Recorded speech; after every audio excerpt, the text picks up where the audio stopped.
Aprendo en Casa.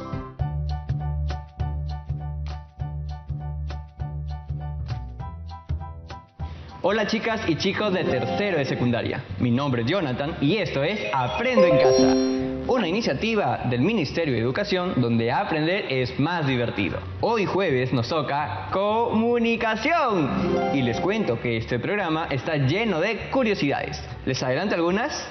A ver, ¿ustedes saben que en algún momento de nuestra historia hubo la posibilidad de ser gobernados por un príncipe inglés? Apuesto que no lo sabía. ¿O sabían de la participación de los ingleses en, por ejemplo, la formación de los clubes deportivos en Perú? ¿O su papel en la independencia del Perú? Además de la gran influencia que tuvieron en la conformación de varias industrias. Seguramente que ahorita ustedes se están preguntando, Jonathan, ¿pero qué estás hablando? Nada lo que dices tiene sentido. No se preocupen, que pronto todo tendrá sentido y lo descubriremos en los próximos minutos. Si quieren saber en qué se relacionan, no se muevan y vean este video que tenemos preparado para ustedes. Ah, verdad. Un ratito. No olviden traer lapicero y papel para que tomes nota de estas preguntas, que responderás con el contenido del video y guardarás en tu portafolio. ¿Qué participación han tenido a lo largo de la historia los británicos o ingleses? ¿Qué influencia ha tenido la migración británica en lo referido a la arquitectura en el Perú? ¿Reconoces los nombres de los migrantes ingleses que se mencionan? ¿En qué o dónde los ubicas? Ahora sí, vamos con el video.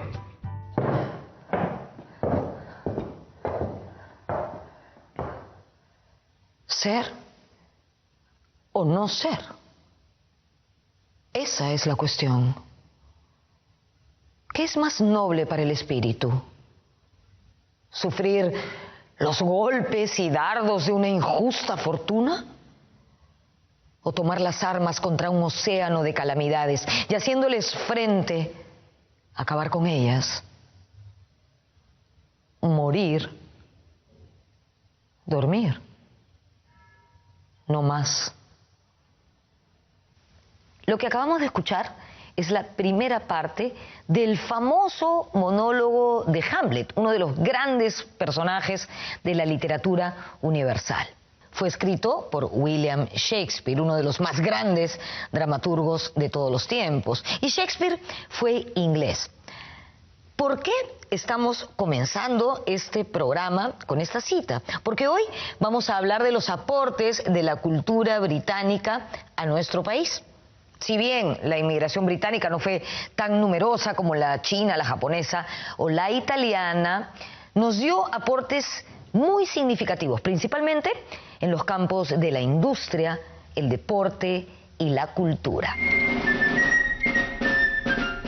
El Reino Unido de Gran Bretaña e Irlanda del Norte, que es como se llama oficialmente, es un estado unitario europeo constituido por 4 naciones: Inglaterra, Escocia, Gales e Irlanda del Norte. De los británicos tenemos muchas referencias, íconos muy marcados: el rey Arturo, la familia real, el fútbol, Shakespeare, el té de las 5, el whisky, los Beatles, los Rolling Stones, Queen, en fin. Tenemos los reyes, la vida de los reyes, las guerras. Enrique VIII con sus 6 esposas, Lady Godiva, el rey Arturo, la mesa redonda, la reina Victoria. Es inagotable en realidad la cultura británica. I'm still got my roots in Britain in that I love my British food. I find it very difficult here that I love my bacon, I love my cheese, I love what they call a pork pie. La inmigración británica en el Perú se inició de manera pequeña pero consistente desde la primera mitad del siglo XIX. Antes lo que hubo fueron intercambios y, si nos ponemos estrictos, los primeros británicos que llegaron a nuestras costas en el siglo XVI fueron piratas y corsarios, como Richard Hawkins o Francis y John Drake. Este último purgó prisión en un convento de Lima por espacio de 2 años. Más tarde, en el siglo XVIII, llegaron a América Hispana funcionarios irlandeses católicos al servicio de España.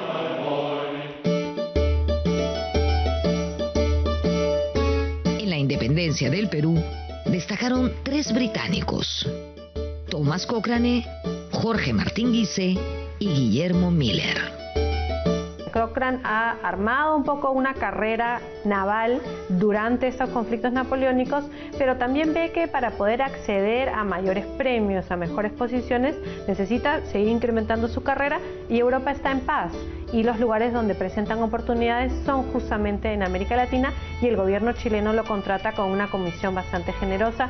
Lo mismo sucede con Guise.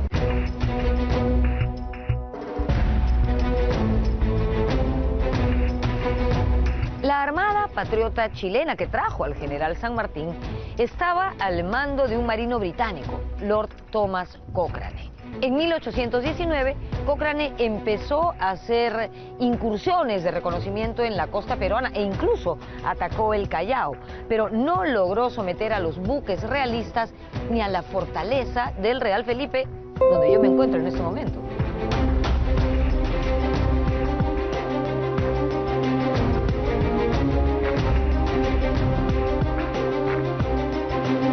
En 1820 se inició la ofensiva contra los realistas que estaban en el Perú, y ahí apareció el genio y la pericia de Cochrane, quien logró capturar al mejor barco de la flota española, la fragata Esmeralda. Este buque fue abordado sorpresivamente en el Callao la noche del 5 de noviembre de 1820. Cochrane actuó, como era habitual en él, sin permiso de sus superiores. En la intensa lucha contra los realistas, Cochrane fue herido y tuvo que ceder momentáneamente el mando a un compatriota suyo, el también británico Martín Jorge Guise, quien fue considerado fundador de la Marina de Guerra del Perú.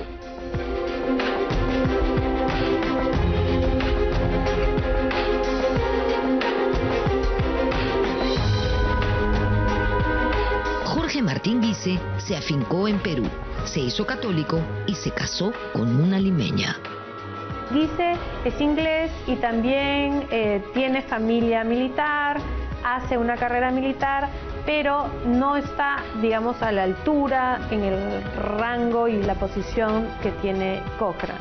Pero él es una persona, digamos, muy correcta, que hace su trabajo y funciona muy bien, sobre todo durante el bloqueo naval del año 19 con Cochrane. Luego ya empiezan los problemas, porque Guise es más cercano a San Martín en el sentido de cómo conciben que se deben llevar los premios y las capturas de los diferentes barcos, y Guise se mantiene en el Perú, él se casa con una mujer muy joven y además él muere en la guerra de Perú y Colombia. Entonces él tiene una vida un poco más corta y una vida que se queda aquí.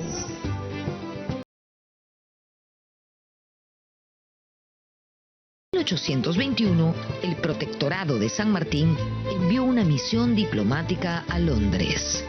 Lo que quiere San Martín es cambiar el eje de la geopolítica peruana y virarla hacia el mundo anglosajón. Era la primera potencia en ese momento, un imperio, digamos, asociado desde muy temprano con distintos tipos de libertades, ¿no? Libertad de prensa, libertades económicas, libertades políticas. Entonces busca, yo creo que San Martín, una asociación con la esfera británica, digamos, un poco para compensar la enorme influencia que había tenido España sobre sus dominios.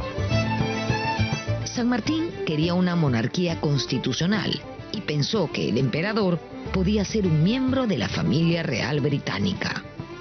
Su primer candidato es alguien vinculado a la corona británica, pero que en ese momento ya no era parte de la corona británica, que es el viudo de la princesa Carlota de Gales, que es Leopoldo de Sajonia-Coburgo-Gotha. Leopoldo era el ex príncipe de Gales, era un miembro de la familia real británica, pero que ya no tenía ninguna función porque su esposa había muerto dando a luz a su única hija, que también murió. Era un candidato ideal. En el camino, digamos, cae el protectorado, entra Bolívar y los planes de ser una monarquía constitucional se acaban.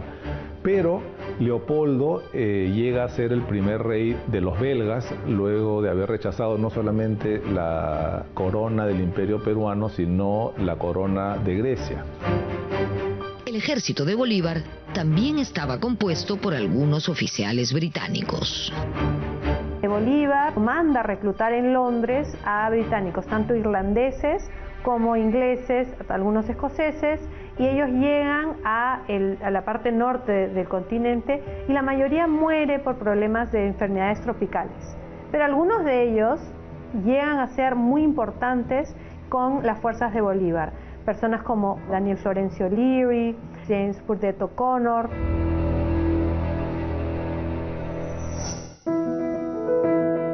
En 1823 se estableció en Lima el consulado inglés y se instalaron casas comerciales como Graham Rowe o Anthony Gibbs & Sons, entre otras.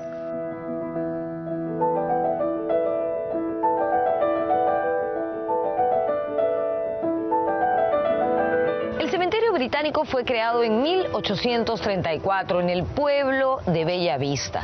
El gobierno de Luis José de Orbegoso autorizó la venta de este terreno al cónsul general de Su Majestad Británica en el Perú. ¿Con qué fin? Con el fin de que sirviera de cementerio para los residentes británicos de religión protestante.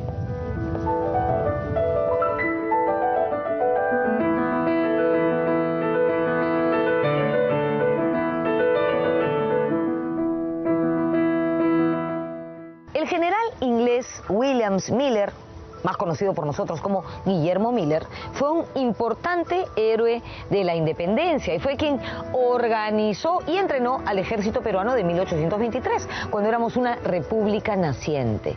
También participó en las batallas de Junín y Ayacucho en 1824. En Ayacucho, de hecho, comandó la caballería. Miller, además, escribió unas memorias que dicen son muy interesantes. A diferencia de Guise y de Cochrane, no es de una persona de tanta alcurnia, pero viene de una familia con cierta comodidad y también se enrola en el ejército muy joven y hace la carrera en las guerras peninsulares, es decir, él va a España y pelea con Wellington en esas campañas. Entonces, cuando él llega a América Latina, él ya habla español, él conoce gente, mucha gente española, incluso se encuentra aquí a realistas que en el pasado han sido compañeros de armas de él. Ahora, Miller es un personaje impresionante porque él sufrió un ataque muy fuerte cercando la costa peruana en el 19, donde casi muere, incluso pierde el uso de sus manos. Le gustaba ser retratado con poncho, en parte por el brazo, pero también porque él se sentía muy cercano al Perú.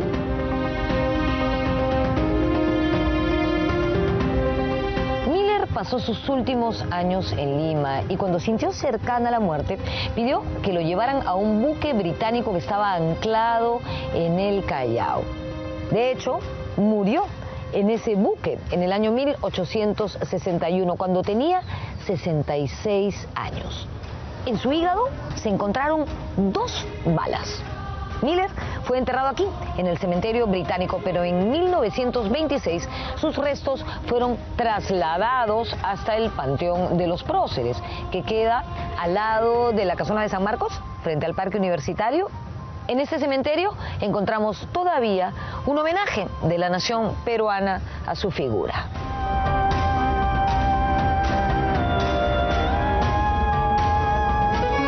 Como dijimos al inicio del programa, si bien en términos cuantitativos la inmigración británica es mucho menor que la italiana, japonesa o por supuesto la china, su singularidad radica en otro aspecto. Es una inmigración de mano de obra capacitada, lo que en el siglo XIX podrían constituirse en términos generales profesionales. Son personas que vienen a instalar determinadas industrias, todas asociadas con la modernidad, es decir, el ferrocarril, el telégrafo, la industria textil, o servicios nuevos, especialmente después de la firma del contrato Grace, es decir, banca, seguros, etc. Durante la guerra con Chile hubo varios peruanos con ancestros británicos que ofrendaron sus vidas. Es el caso del almirante Guillermo Moore y el teniente coronel Ricardo O'Donovan, que murieron en la batalla de Arica. Por otro lado, mucho se ha dicho acerca de la participación británica en esta guerra. Yo creo que el texto de Glauco Seoane, que se ha hecho sobre la base de archivos británicos, en el caso puntual de una casa comercial, pero probablemente la casa comercial más importante en ese momento, que era la casa Gibbs, él prueba, digamos, que la Cancillería británica no tuvo ninguna preferencia por ninguno de los lados que peleó en la guerra. No está en la geopolítica británica querer favorecer a determinado país en ese momento. Poco se ha resaltado la participación británica en defensa de la capital durante la invasión, en enero de 1881. Muy poca gente se ha puesto a pensar en lo que significaba la presencia británica en Lima después de la batalla de Lima y la influencia que tuvo con el general Baquedano de poder parar los desmanes. Y esto se explican por los números, es decir, Italia tenía una corbeta, lo mismo que Petitoir, tenía un solo buque, y los británicos tenían por lo menos 5 al mando del almirante Sterling. Fueron los marinos de las potencias extranjeras a hablar con Baquedano. En términos de fuerza militar, el oficial que llevaba la voz cantante ahí no era Petitoir, sino era Sterling, porque tenía a su mando una mayor cantidad de buques. Un destacado peruanista fue el inglés Sir Clements Markham. Él escribió un libro sobre la guerra con Chile, aprendió quechua y estudió nuestro pasado prehispánico. Con sus investigaciones, con sus recolecciones de semillas, el libro sobre su viaje al Cusco me parecía un libro que mostraba un Markham más con una mirada que penetraba más en la historia social, o ni siquiera en la historia social, sino que para ese momento en lo que podía ser la sociedad andina y la sociedad peruana en ese momento, pero siempre mirando, sí, desde una perspectiva histórica, ¿no? Con una lectura, muy bien consolidada sobre la historia del Perú, sobre los incas.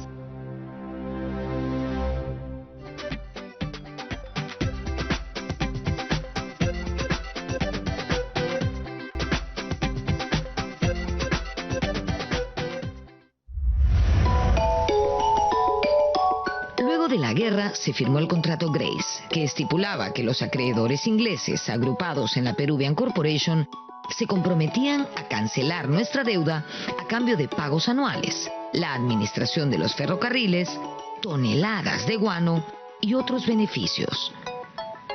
Lo que siguió fue una etapa de recuperación. Empezaron a llegar inversiones extranjeras, parte de ellas británicas. Asimismo, en los valles de la costa norte se establecieron haciendas dedicadas al cultivo de la caña de azúcar, propiedad de inmigrantes o descendientes de inmigrantes europeos. A finales del siglo XIX, la migración británica adquiere un nuevo aire y en este periodo es que llegan las empresas de seguros, se consolida la industria textil a través de empresas como Duncan Fox. Había mucho comercio ya y casas comerciales británicas en Arequipa y casas comerciales británicas vinculadas con la industria textil. No hay que olvidarnos que la lana a través de la casa Ricketts, la casa Gibson, era controlada por estas familias británicas y después anglo-arequipeñas que controlan la producción de la lana en Puno, el procesamiento en Arequipa y la exportación en Mollendo. Entonces, muchas de las familias arequipeñas llegan a Arequipa por la industria lanar en este caso, y lo mismo en Piura con el algodón. Duncan Fox tenía importantes intereses algodoneros en Piura y la presencia de apellidos británicos en Piura como los McDonald, los Blacker, los Lee.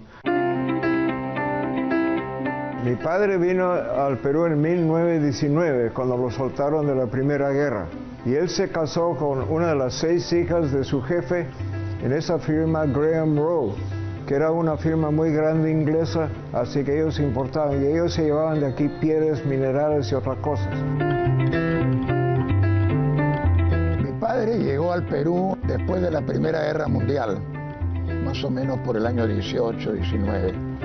fue contratado por la International Petroleum Company, ¿no? Trabajó varios años en Talara. Mi padre renunció a la International Petroleum para venir a Lima y fundar su propia compañía.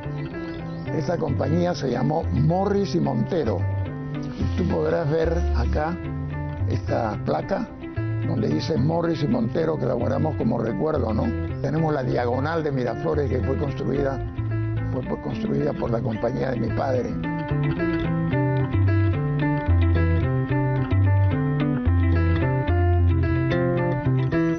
En su libro de memorias, El pez en el agua, Mario Vargas Llosa habla sobre el año de infancia que pasó en Piura y su acercamiento a la cultura británica. Me contó mi suegra que cuando el abuelo de Mario era prefecto en Piura, la mamá fue a vivir con Mario y se hicieron muy amigas, mi suegra Pepita y la mamá de Mario, y iban juntos a los cumpleaños, y como vivían en la hacienda Yapatera y en la ciudad de Piura, en la casa Eguiguren, entonces Mario y su mamá también fueron a la hacienda. En la hacienda Yapatera de los Checa, monté por primera vez a caballo y oí hablar de Inglaterra de manera más bien mítica, pues el padre de mi amigo James MacDonald era británico. Y tanto él como su esposa, Pepita Checa, veneraban ese país, el que de algún modo habían reproducido en esas arideces de las serranías piuranas. En su casa hacienda se tomaba el 5 o'clock tea y se hablaba en inglés.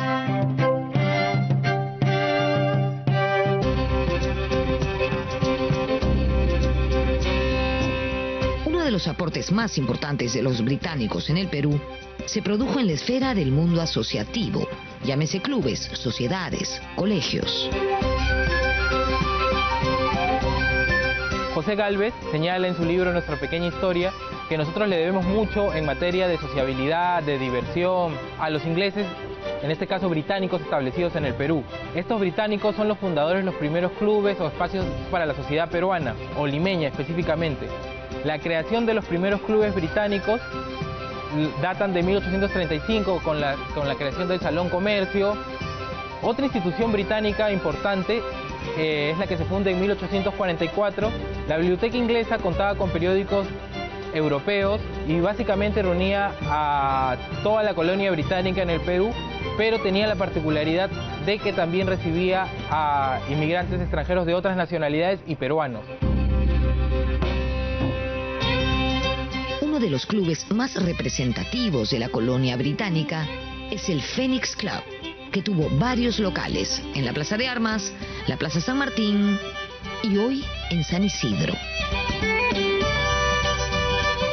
Eso fue fundado en 1879, en la esquina de Girón Unión con Plaza de Armas, hasta que en las revoluciones dijeron que las balas volaban por ahí, así que se mudaron a la esquina de Carabaya con la Colmena.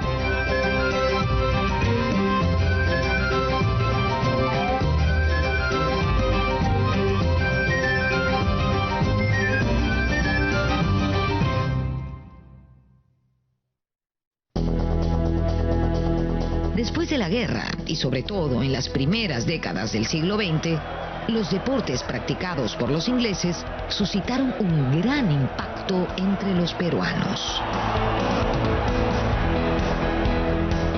La idea de la modernización de la sociedad peruana también se expresa en la difusión de los deportes. Y era la idea de que los deportes iban a generar una cultura de modernidad, de competitividad y producir hombres viriles y mujeres atléticas que pudieran estar en mejor condición de defender la patria. Esto como una reacción a la derrota del Pacífico, ¿no? Entonces es muy importante, digamos, esta presencia británica en el fútbol. Fueron los inmigrantes ingleses que trabajaban fundamentalmente en las casas comerciales británicas las que buscaron reproducir algunas de las costumbres que caracterizaban a la cultura popular británica. Parte de ellos era el tema de los deportes. Y digo que tuvieron un papel fundamental no solo por los clubes, sino también porque había que tener reglas comunes para desarrollar una competencia, es decir, todos los clubes o los participantes de un campeonato tenían que seguir las mismas reglas. Y como había muchos deportes con pelota en el mundo, los ingleses fueron los primeros en sistematizar estas reglas y hacerlas universales, que son las reglas que actualmente conocemos. Todas estas tienen origen británico.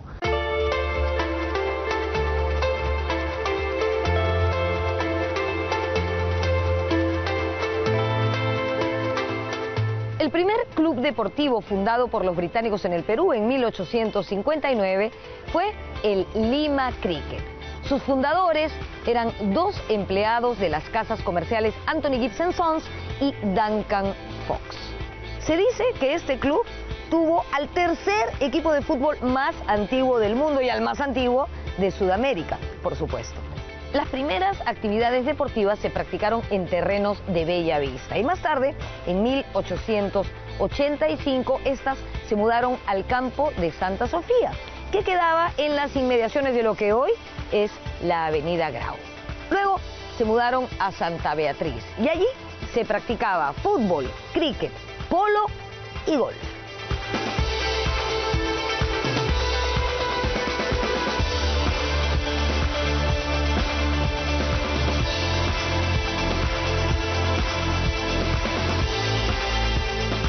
En 1906 adoptaron la denominación Lima Cricket en Fútbol Club y en la década de 1930 se trasladaron al local que ocupan hasta el día de hoy en Magdalena.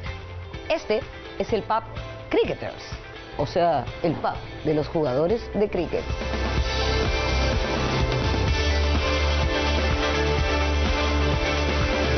Es increíble todo lo que aportó la inmigración británica al desarrollo de nuestro país.